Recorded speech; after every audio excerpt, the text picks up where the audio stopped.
Yo, what is good, everyone? Welcome to the Fantasy Football Prodigy Podcast. My name is Tyler Anderson. I will be your host as usual. This is episode 34 of the podcast. I'm recording this on Friday, February 7th, 2025. And we got a lot to talk about here on this lovely Friday night. A lot of NFL news. But before we do that, please make sure to follow or subscribe if you are not yet, wherever you're enjoying the podcast, so that you can stay tuned and become a fantasy football prodigy yourself. Now we're going to be discussing some things that aren't really fantasy related, just more NFL general related. But there's a lot going on right now, so I wanted to hop on, do a pod quick. We got the Hall of Fame inductees announced. We got the NFL honors. We got the Super Bowl coming up. So we're going to start with the Hall of Fame inductees for 2025, starting with Eric Allen, cornerback, played for the Eagles, Saints, and Raiders from 1988 to 2001. So he's waited a long time. Long time coming for Eric Allen, but even more so that can be said for Sterling Sharp, superstar wide receiver, once of the Packers, had his career unfortunately cut short due to a neck injury, but he played from 88 to 94. Just a tremendous talent. If he played, his whole career like a normal length, didn't have the injury, he would probably have been a first ballot Hall of Famer.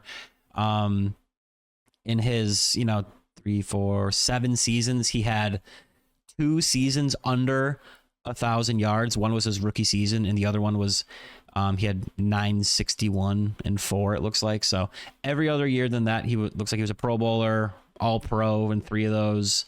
Got Offensive Player of the Year votes in a couple of those. He had a couple 1,400 yard seasons in there, very regularly above double-digit touchdowns. In his last 3 seasons, he went 108 for 14, 61, and 13, 112 for 1,274 and 11, and then 94 for 1,119 and 18 touchdowns. So he was on his way to the Hall of Fame before that injury. So it's good to see him get in. And if you haven't checked out that video of his brother Shannon Sharp breaking the news to him, definitely check that out. It's a bit of a tearjerker, but it's worth watching. Now they're both in the Hall of Fame, both the brothers, the 2 Sharps. So that's awesome to see. And then we got Antonio Gates, tight end for the Chargers, one of the best tight ends ever. Played from 03 to 18. I could be wrong, but I thought he was eligible. Was it last year? Maybe I'm mistaken on that, but definitely, worthy of being in the Hall. I mean, I feel like people don't recognize him as one of the greats for some reason, but he really was one of the best tight ends to ever play the game. So and then Jared Allen, Vikings legend, Skull Baby, had some stints with the Chiefs, Bears, and a little run with the Panthers at the end there, but played for the Vikings from 08 to 13. That's, I started kind of watching football in 08, 09 when I was a kid, with that Brett Favre team. And, he's one of my favorite players of all time. Great personality, great at getting sacks, and he's number 69. So he definitely deserves to be in the Hall. And, only so many people can make the Hall of Fame. It's really tough to make it, there's so many people that you feel like are snubbed, but then you look and you're like, who would I take out, and that's where it gets hard to decide, because if you put someone in, you got to take someone out, right? Eli Manning is a big name that, a lot of people thought might make the Hall of Fame, and he did not make it. Luke Kuechly, one of the best linebackers of all time, one of the best of our generation, didn't make it. He was a finalist, I believe, but he did not make it. Adam Vinatieri as a kicker, not many kickers get the shot at that, but is that a pun? Was that a pun? It might have been a pun. Like a shot, like a field goal, shot at, anyways. He didn't make it, but you have to imagine he'll make it as a kicker someday. You got a few receivers, Reggie Wayne, Steve Smith, Torrey Holt, not in there. Terrell Suggs, Marshall Yanda, Darren Woodson, Jari Evans. So, those are all great players that you would be like, oh yeah, Hall of Fame worthy, but only a few can make it every year, and every year more people become eligible. So it's definitely a tall task to make it. But we're going to move on to the NFL honors. We're going to start with the MVP, move on through, player of the year, offense, defense, coach of the year, comeback player, yada, yada, yada. So The MVP award was really coming down to two players, Josh Allen and Lamar Jackson. You know, you have Saquon and Burrow in there as well, but they were kind of just vying for Offensive Player of the Year. But Allen and Lamar, it was really a two-horse race. And, you know, I thought Josh Allen had it locked up, you know, about the midway point of the season, as the season was kind of, you know, kind of in the middle part, you know, and then reaching like the 3/4 mark. But kind of as the season finished, I feel like Lamar Jackson pulled away. And I really did think Lamar was going to win. But as it turns out, your MVP for the 2024 NFL season was Josh Allen, quarterback of the Bills. Narrowly beat Lamar Jackson of the Ravens. Quarterback, obviously, if you're not familiar. You know, I don't think you'd be listening to this if you didn't know that. But if you're new to football, hi, welcome to the sport. Josh Allen, in terms of total votes. So total votes, first, second, third, fourth, and fifth place combined. Josh Allen had 383. Lamar Jackson had 362. Next closest was Barkley with 120, then Burrow with 82. You got Goff with 47, Mahomes with 31. And like even like Baker Mayfield, he had a couple fifth place votes, and Sam Darnold, Skol baby, he had 3 fifth place votes. So that's pretty interesting. But Josh Allen had 27 first place votes to Lamar's 23. And someone needs to have their voting rights removed because Lamar Jackson had a 4th place vote. Dude, come on. What are we doing? Lamar Jackson was incredible. Both these guys were amazing. I thought Lamar would win it. I don't know how much of this has to do with voter fatigue and just the idea that, you know, Lamar has a couple. Let's get Josh Allen one because, you know, both of these players are 2 of the best in the league. And I think people just want to be able to say, like, you know, Josh Allen is an MVP. But I really do think Lamar, in my opinion, had this slight edge, but I am not mad at all to see Josh Allen win that. And you might say like, oh, who won in the playoffs? Well, they don't factor in the postseason for this either. So, but Lamar Jackson finished with 66.7% completion percentage, 4,172 yards, 41 touchdowns, and 8.6 touchdown percentage for my fantasy people. That could definitely go down. That's his highest since 2019, where he had 9%. I believe that was also the year he won MVP as well. I don't know. I'm seeing 3-time MVP. I'm not seeing years on there. Did he win it 3 times? No. 2-time AP MVP. I'm rambling. Sorry. Anyways, and he only had 4 picks. Is that a real stat? His last 3 years, he's had 4, 7, and 7 interceptions. That's crazy. And this is with Derrick Henry coming in and doing what he did. And that's just through the air. Where's this guy's rushing stats? Can I see his rushing stats? Here we go. He had 139 attempts, 915 yards, only 4 touchdowns. That's where, you know, Derrick Henry kind of ate into his production, but he almost ran for 1,000 yards. So, you know, Lamar definitely worthy of winning, but Josh Allen is your winner here. He finished the season with 63.6% completion percentage, so less than Lamar. 3,731 yards, also less than Lamar. 28 touchdowns, less than Lamar. 6 interceptions, more than Lamar. 5.8% touchdown percentage, less than Lamar.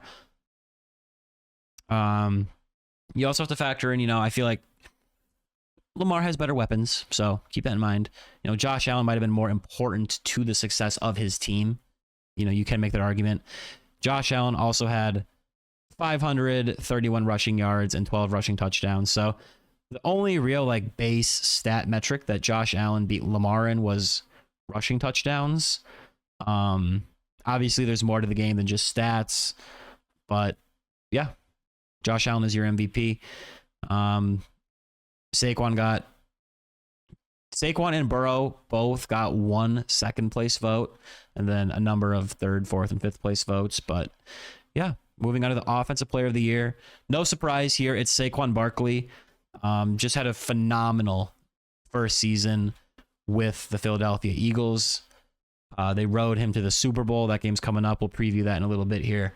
For fantasy people out there, there was a lot of questions as to how would his game translate to the Eagles. Like, obviously, they're a better team than the Giants, where he spent most of his career. Got one of the best O-lines in the league, but, Jalen Hurts and the tush push, how many goal line opportunities would Saquon get? Turns out he was just fine, and he was arguably, if we weren't such a quarterback-happy league, you could make a case that Saquon should have been the MVP. Played 16 games, ran for 2,005 yards, 13 rushing touchdowns, just ripped off chunk after chunk. The passing game wasn't as prolific because, Saquon was just out there. He was doing his thing. His previous career high, it looks like it was 1,312 in terms of rushing yards. Now, he did lead. This is his career high in carries. He had 345 compared to 295 that year that I was just mentioning. But 13 touchdowns, that is a career high. He had 33 for 278 and 2 through the air. So, yeah, it worked out. It worked out. I drafted him. I was deciding between him and like Garrett Wilson in one of my leagues, and I took him and Gibbs near the back of the first, beginning of the second. And in that league, I also drafted Brian Thomas. I picked up Bo Nix, and I made the championship, and I ended up losing. But that team was special. We should have took it home, but we did not, unfortunately. But yeah, Barkley looks like he received 35 of 50 first place votes. It's kind of interesting, how these awards work. Before I say what I was about to say, looks like Lamar Jackson had 12 first place votes. Derrick Henry, Joe Burrow, Josh Allen each received 1 first place vote. So it's just interesting how, Josh Allen wins MVP. Great. Lamar Jackson was clearly ahead of Barkley in the MVP race. But then Saquon wins Offensive Player of the Year. And it's not like Lamar couldn't have won it because he got votes. He was eligible. So it's like, how can Lamar be,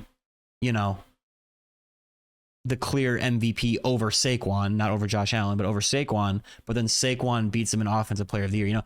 It's interesting. It's turned into this award where Offensive Player of the Year is almost for sure a skill position player. And then, I don't know. It's interesting. You know what I mean? I don't know. Do they not do off NFC and AFC anymore? Did they used to do that, or am I making that up? Was that just a Madden thing where they'd have like an NFL MVP and then they'd have like NFC Offensive Player of the Year, AFC Offensive Player of the Year? Am I making that up? I'm scanning the internet. I'm seeing everything but okay, NFL Offensive Player of the Year. Eagles, Saquon Barkley. Okay, yeah. For some reason I thought maybe they did that. Maybe I'm making that up. But the finalists were Saquon, Burrow, Chase, Henry, Lamar. And then for what it's worth, the MVP finalists were Allen, Saquon, Burrow, Goff, and Lamar. Back to the Defensive Player of the Year now. We got Patrick Surtain. I never know how to say that. Of the Denver Broncos. Not surprised, honestly. Finalists were Zach Bond, linebacker of the Eagles, Myles Garrett, defensive end of the Browns, Trey Hendrickson, defensive end of the Bengals, Surtain, cornerback for the Broncos, and then TJ Watt, linebacker for the Steelers. Yeah, I mean, these are all phenomenal like defenders. I feel like an edge rusher. I feel like they usually win this award. But Surtain had a great season, and the Broncos were a really good defense. Looks like Surtain received 26 first place votes, beating out Hendrickson, who had 11, and Garrett, who had 5. So, yeah, he's the first corner in 5 years to win the award. Yeah, I mean, if someone else would have won, I don't think I would have been like heated. but I'm not sitting here saying like Surtain should or should not have won. You know, I think a lot of those guys were really good, and I don't think anyone really stood out as like oh my goodness, this guy is the clear, you know, defensive player of the year. But that Broncos team was one of the biggest like surprises in the NFL, and that defense was a big part of it, and he was, you know, the best player on one of the best defenses. Although who is that Broncos linebacker? He was really good. Every time I watched the Broncos, he was making insane plays. Nick Bonito. Watch out for him. Because if he keeps doing what he's doing, he's going to be an absolute problem. But Surtain had 330 total votes. Hendrickson was the next closest with 205. Zach Bond was the lowest with 63. For what it's worth, Watt had 114. Garrett had 162. So, moving on to the offensive rookie of the year. No surprise, we got Commanders quarterback Jaden Daniels. I mean, just what can you say about this guy? I mean, could definitely see him being overdrafted in fantasy, but I had no shares of him this year. I was very high on him, but he just kept getting sniped, or someone, I was in an auction league and someone else was like super high on him, where it's like, well, I could get, you know, like a proven commodity over a rookie, but he was worth, you know, the draft capital, and he's a stud. 69% completion percentage. Very nice. 3,500 yards, 25 touchdowns, 9 picks, 5.2% touchdown rate. Made plays when it mattered the most in big situations. And then on the ground, those were his passing stats. He also added 148 for 891 yards and 6 touchdowns.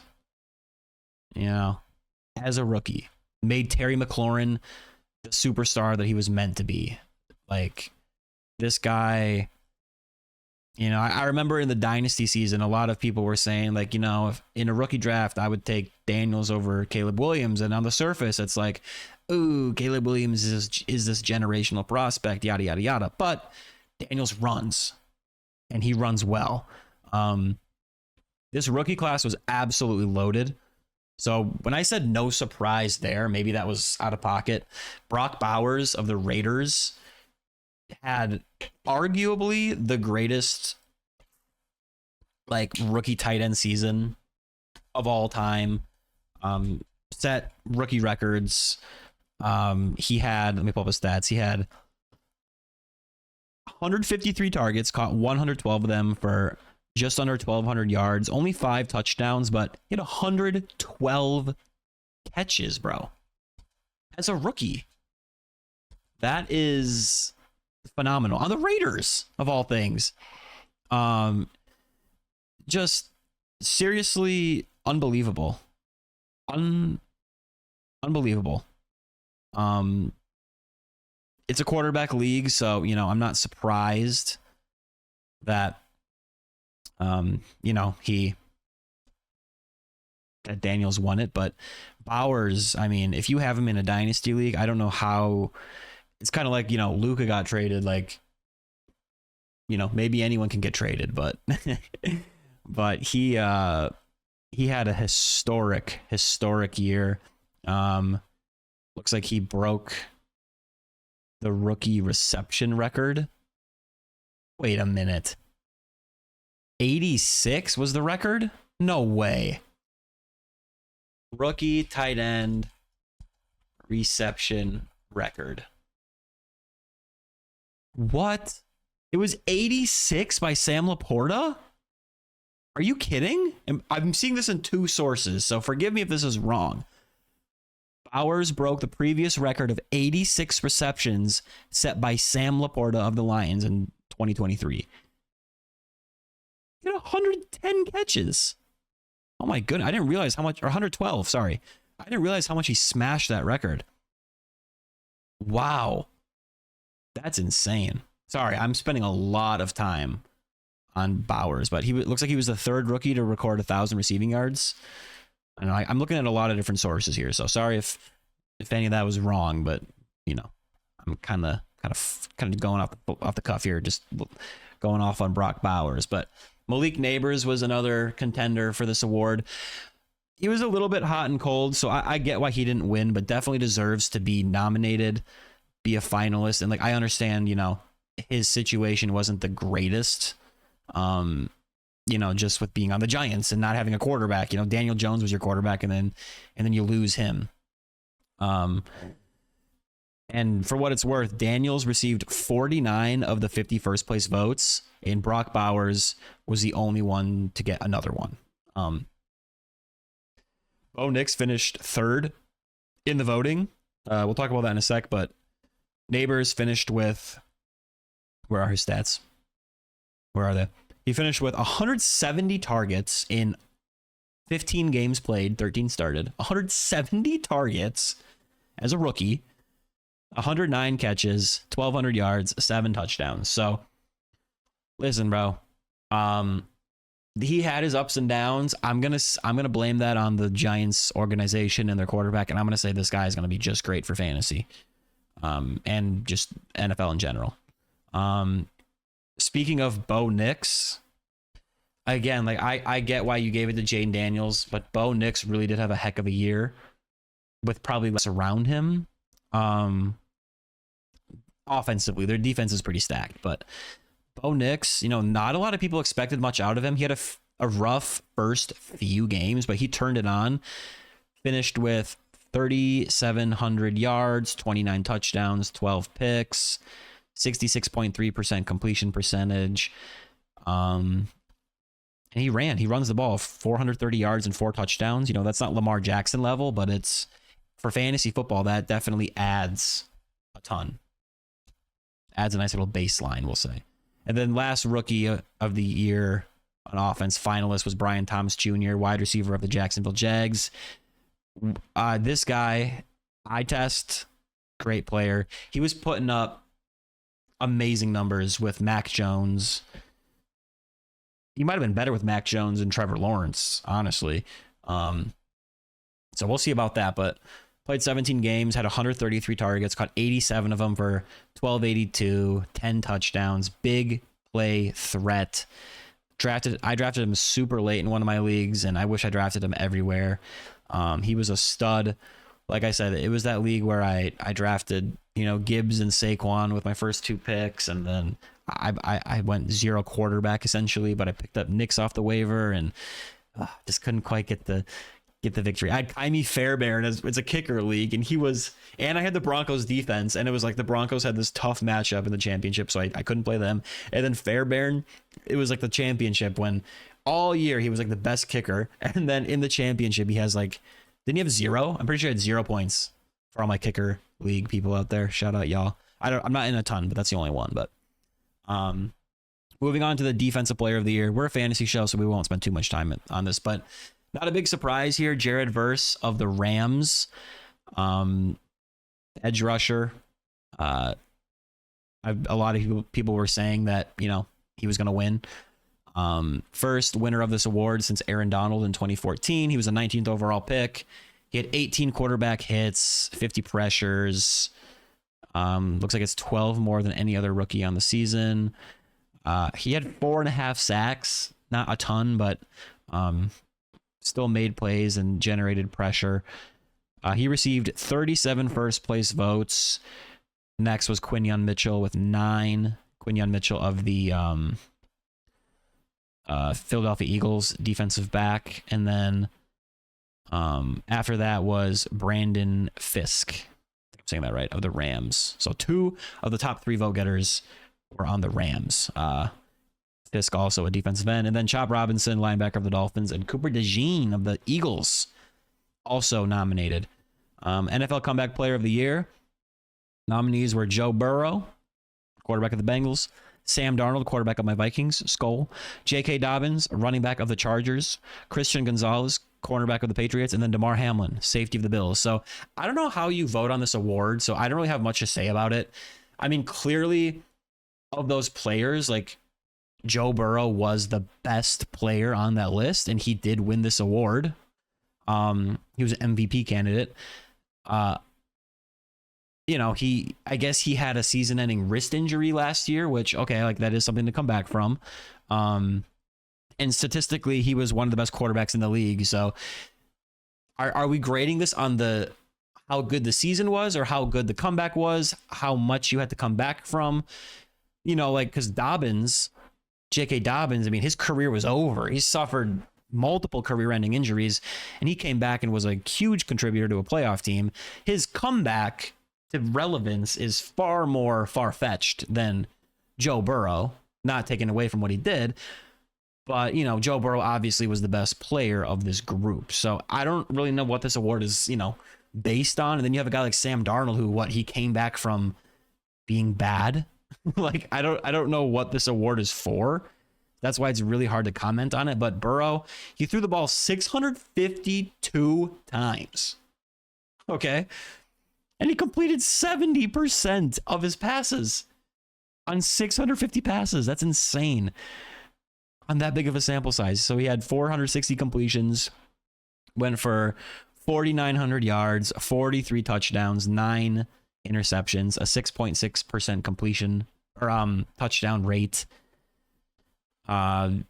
Just phenomenal player. You know, he fed Jamar Chase, who he was a Triple Crown winner.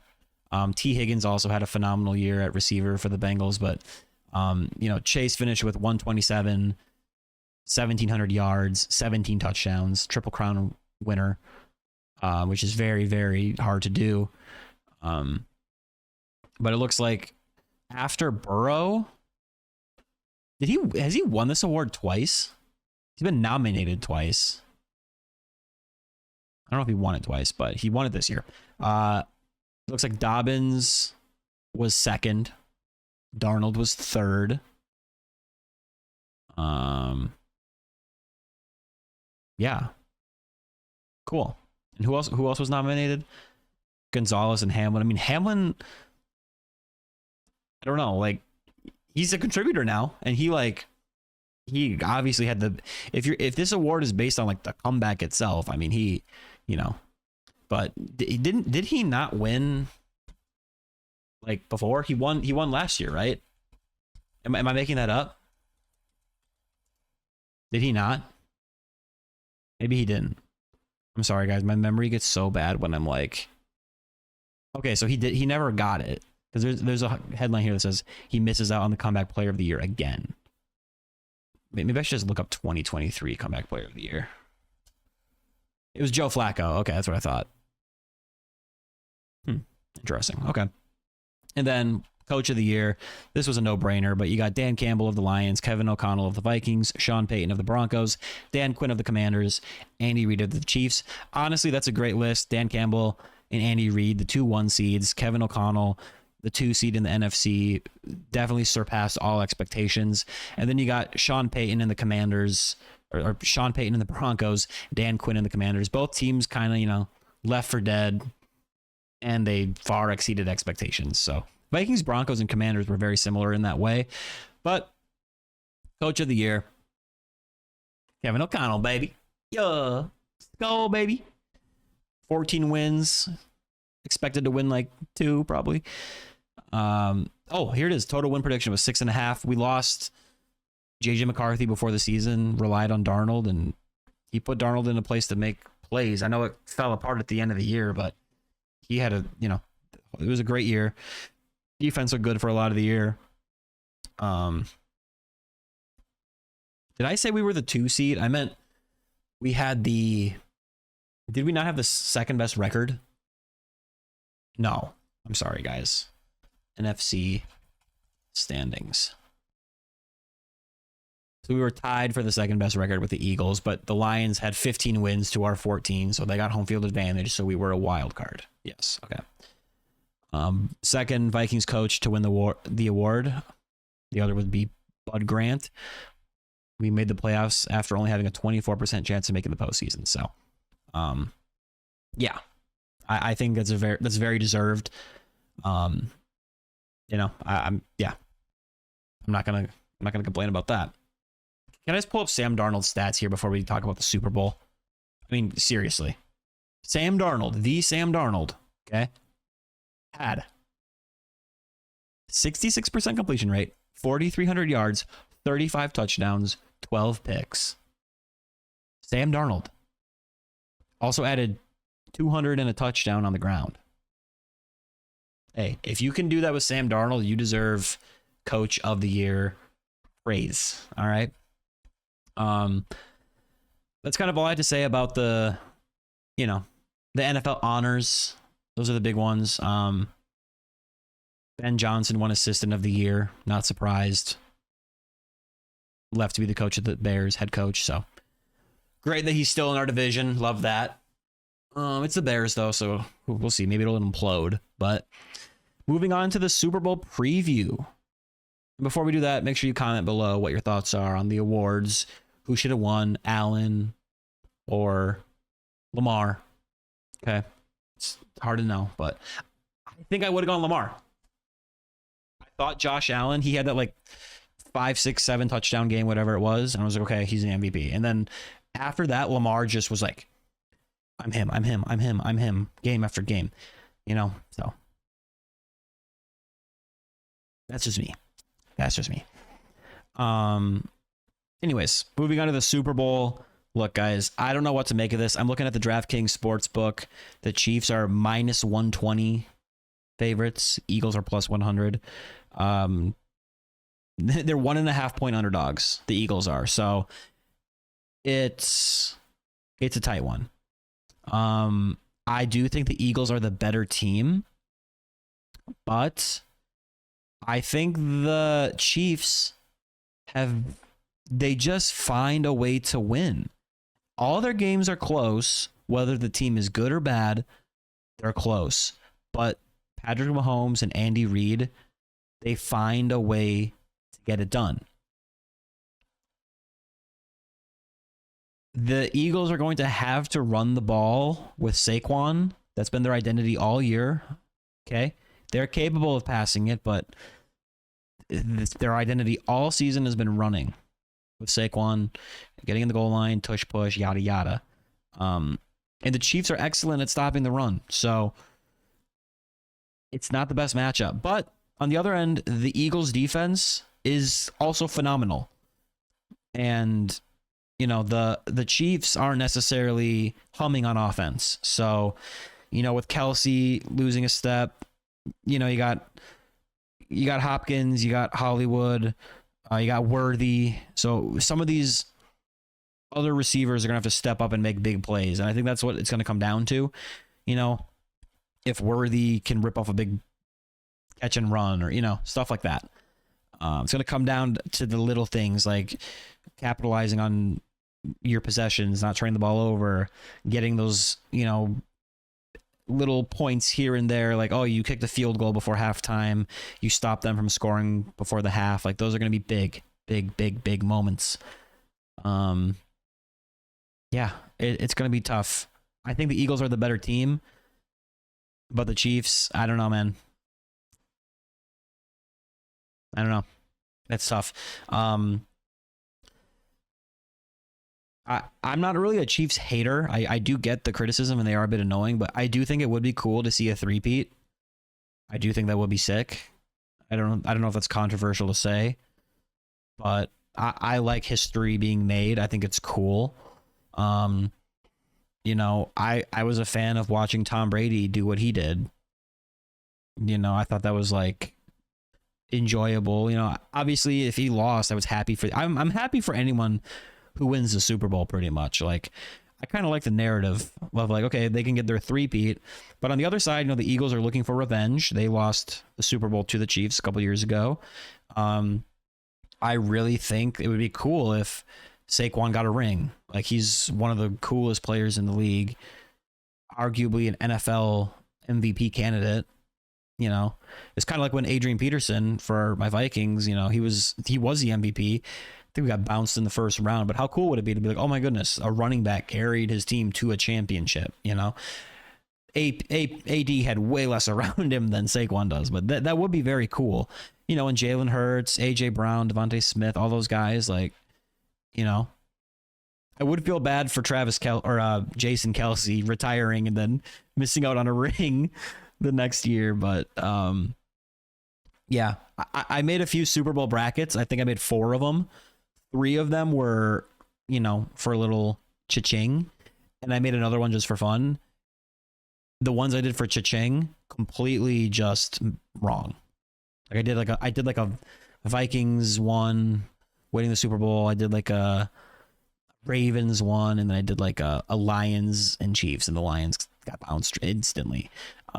But luckily for me, in the bracket where I have no cha-ching implications, I picked the Chiefs and the Eagles to make the Super Bowl. Because I believe in this Eagles team. I thought the Chiefs, there was a chance the Chiefs would just get there because they're the Chiefs, and the Eagles, they seem like a team people are sleeping on. They're the 2 seed. They're boring, kind of. Not a lot of people are really into them for whatever reason, but I think they're a very complete team. They're not throwing the ball all over the yard, but you know. So I don't know. If you want a official prediction, oh my goodness, I don't even want to say it because I think I might change it. And keep in mind, I'm recording this Friday night, February 7th. Super Bowl's in 2 days. Oh my God. Jeepers. I'm going to say the Eagles. It just sounds wrong. It just sounds wrong. Oh my goodness. I can't do this anymore, guys. If the Chiefs win, I'll say it was actually the Chiefs, but I don't know. Check back with me later and I'll let you know. But anyways, I'm rambling. That's going to do it for this episode, ladies and gentlemen. Thank you for watching. I really, really, really appreciate it. I hope you enjoyed. Please make sure to like, if you can like, wherever you're listening or enjoying the pod. Make sure to follow or subscribe, whatever terminology they use on whatever platform you're using. Head over to the YouTube. Head over to the YouTube channel, Fantasy Football Prodigy on YouTube, and subscribe there. You know, sometimes I post shorts that I don't put on the podcast platform, so a little bonus content. And yeah, that's gonna do it. So have fun, be safe at the Super Bowl. If you're gonna have an extra fun time, make sure you have a ride planned. Okay, make sure you go for that extra slice. It's Super Bowl Sunday, so you can go for the extra slice, but make sure you get home safe. Okay, we're talking pizza's fine. Getting behind the wheel, you know what I'm saying. Be smart. Be well. Oh, also, Eagles fans, if you win, don't be weird. Do not be weird. You guys are the one reason why I almost am rooting for the Chiefs, who everyone is rooting against. I almost kind of want the Chiefs to win because Eagles fans are, what are you doing, bro? What are you guys doing? Anyways, I'm gonna go. Peace out. Bye.